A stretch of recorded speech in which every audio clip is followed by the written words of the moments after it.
If your GMC Acadia won't start but your battery is fully charged, the problem is likely hiding in these 5 common failure points.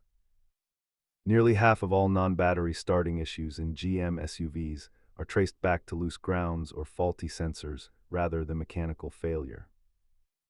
Before you call a tow truck, let's run through a systematic diagnostic check to narrow down the culprit.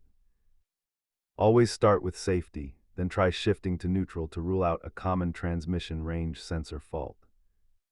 The starter motor is a frequent flyer on the Acadia, especially if you hear a single click but no engine rotation. Don't overlook the fuse box. A burnt 30-amp fuse or a sticky relay can mimic a dead engine.